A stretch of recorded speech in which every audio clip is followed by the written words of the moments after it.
Joining me now, David Coleman and Gabe Rotman for our political panel this afternoon. Thank you both very much for joining us. The government's giving part pensioners a $200 million funding boost through a change to the deeming rate. Now, that's the mechanism used to calculate income for pension payments and benefits. David Coleman, of course, we all want pensioners and part pensioners to have a better deal, but why now at a time when the government is still pushing the need for budget restraint and also just a week after that leadership vote in the Liberal Party? I think, David, this is an important recognition of the situation that part pensioners find themselves in. As you know, when interest rates go down, it's great for people with mortgages, but it's not so great for people on fixed incomes.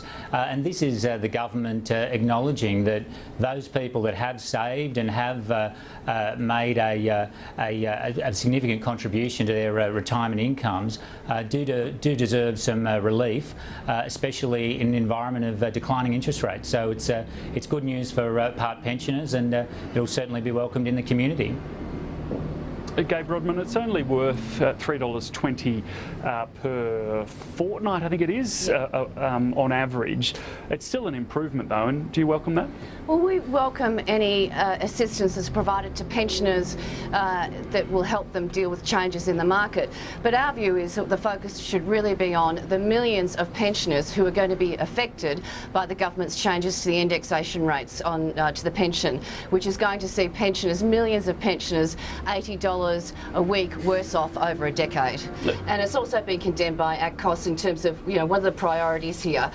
Should there be the focus on these people who've got investments, or should it be on pensioners, millions of pensioners? David, is that a fair criticism that the government is, if you like, giving pensioners $3.20, but then taking or trying to pass legislation that would see $80 up to $80 taken from them? No, not at all, David. And I think, you know, let's get real about what is proposed in the government's plans for the age pension. So what is proposed that from 2018, after the next election, that pensions would increase by the rate of CPI.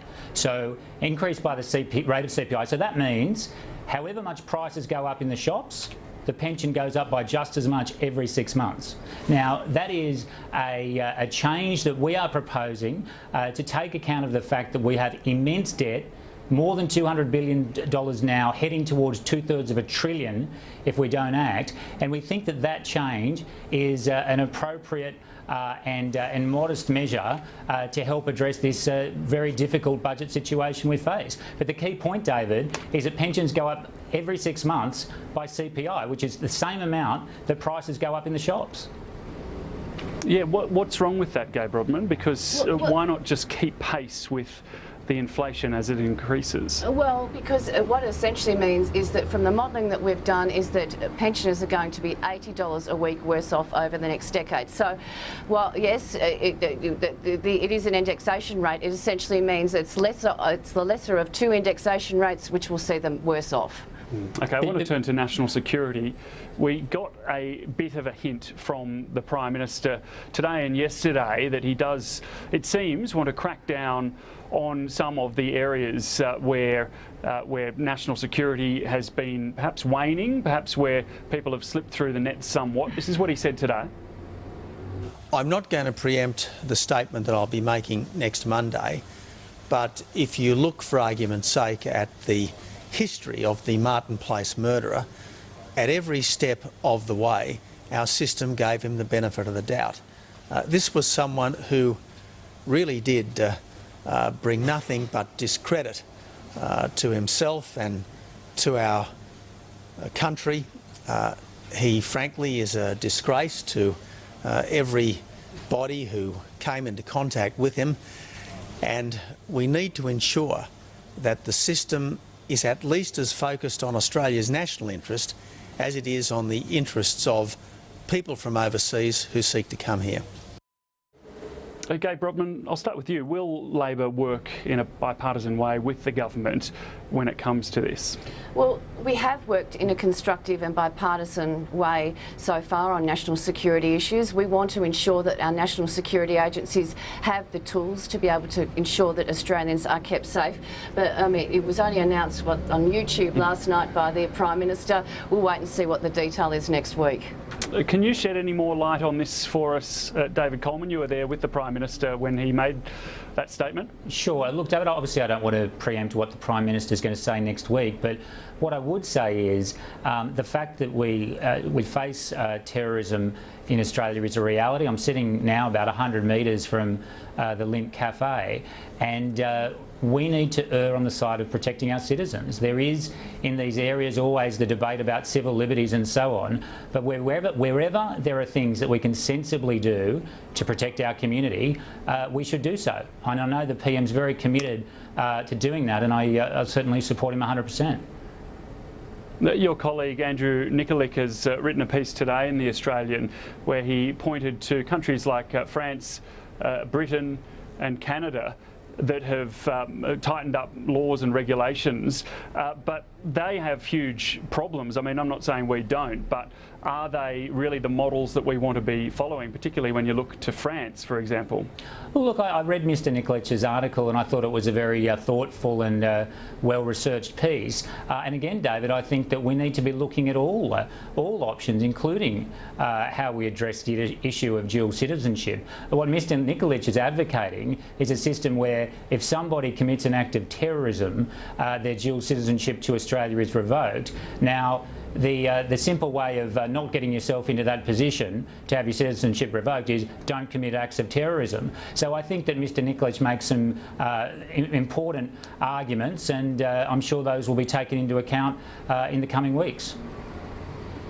There are, Gai Brodman, as you know, some laws, some treaties that we're part of when it comes to people being stateless. So if we're talking about revoking citizenship, it could only be those with dual citizenship. We can't tear up an Australian passport for a person who only has an Australian passport.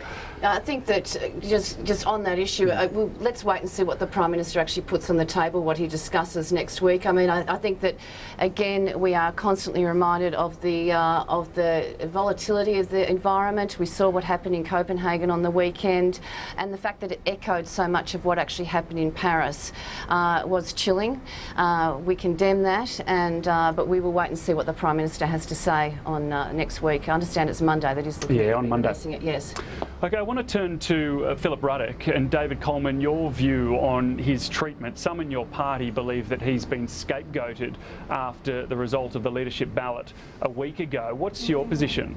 Oh, look, this is a matter for the Prime Minister entirely. He chooses the team, he chooses his ministerial team and the Whip's team, and it's entirely appropriate for him to make those calls. Now, Philip Ruddock, of course, as the Prime Minister said in his statement on Friday, is a very deeply respected and revered member of our party, and it's appropriate to pay tribute to his service. Scott Buchholz, the incoming Whip, equally is a very well-liked and well-respected person in the party room. So, you know, this is a decision for the Prime Minister. He's made that decision, and that's entirely appropriate. Sure, it is, but the Prime Minister also inferred that he wasn't as aware as he should have been, that the backbench wasn't entirely happy with him. Is that Philip Ruddock's fault, or is that his job to be passing that sort of information on to the Prime Minister as Chief Whip? Oh, look, obviously, David, I'm not aware of the precise interactions between Mr Ruddock and the Prime Minister, but what I would say is that it's the Prime Minister's right to choose his team, and that's what he's done, and that's appropriate.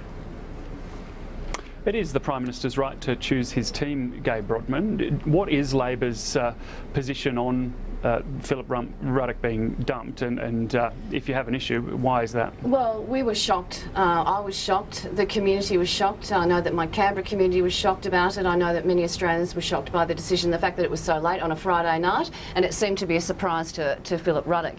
I mean, this is a man who is the father of the Parliament. This is a man who's 72 years old, who's been in Parliament for 40 plus years. I mean, there's not much that Philip Ruddock hasn't seen. So I think that, unfortunately, this esteemed and well-respected parliamentarian and gentleman, an absolute gentleman, has become the fall guy for the Prime Minister's inability to listen and consult with his backbench. Now, the PM, though, says he just wanted to renew his team. Yes, Philip Ruddock is very well respected. Yes, he's been here for more than 4 decades. But if you're trying to renew the team, would he not be the obvious choice? Well, it is the prerogative. Our systems are very different. Labor's system of choosing the whip is very different to the Liberal and National Party system. But essentially, Philip Ruddock, this esteemed, well-respected individual Australian, has become the fall guy. And it seems, David Coleman, that Tony Abbott, just to finish, is on something of a blitz this week of a number of electorates around the country. He was in yours earlier today. Is that welcome by MPs like you? Is that what Tony Abbott needs to do, be out there connecting with the community? Oh, it's very welcome, David. I mean, yesterday and today the PM's been in my electorate. We had a morning tea for 100 people at Moortdale RSL yesterday, which was fantastic, and today at a local small business. So yeah, it's terrific to see the PM getting out and about and meeting with people in communities, and he's certainly always very well received in my electorate. Okay, we're out of time. David Coleman, Gabe Robin, thanks so much for joining us here on Lunchtime.